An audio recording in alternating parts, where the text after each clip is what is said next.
અને અલી બંને બેંકોક અને મલેશિયા છે એ ત્યાંથી થાઈલેન્ડ મલેશિયા 2 મહિના ઇન્ડિયા નથી આવતા 2 મહિના વિઝા ત્યાંથી 60 ડેઝ પછી કન્ટ્રી ચેન્જ કરી અને ફરીથી ત્યાં જ રહે છે. લોકલ નેટવર્ક તમને મેઇન એનો એરપોર્ટ કન્ટિન્યુ ચેન્જ કરતા મેઇન માણસ પકડાનો છે જે એક આંતરરાષ્ટ્રીય નેટવર્ક કહી શકાય અને ગુજરાતમાં પણ એક એનો રૂટ તરીકે એ લોકો યુઝ કરતા પકડાઈ ગયેલા છે.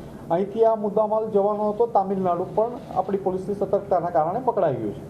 અને અલી બંને બેંકોક અને મલેશિયા છે એ ત્યાંથી થાઈલેન્ડ મલેશિયા 2 મહિના ઇન્ડિયા નથી આવતા 2 મહિના વિઝા ત્યાંથી 60 ડેઝ પછી કન્ટ્રી ચેન્જ કરી અને ફરીથી ત્યાં જ રહે છે. લોકલ નેટવર્ક તમને મેઇન એનો એરપોર્ટ કન્ટિન્યુ ચેન્જ કરતા મેઇન માણસ પકડાનો છે જે એક આંતરરાષ્ટ્રીય નેટવર્ક કહી શકાય અને ગુજરાતમાં પણ એક એનો રૂટ તરીકે એ લોકો યુઝ કરતા પકડાઈ ગયેલા છે. અહીંથી આ મુદ્દામાલ જવાનો હતો તામિલનાડુ પણ આપણી પોલીસની સતર્કતાના કારણે પકડાઈ ગયું છે.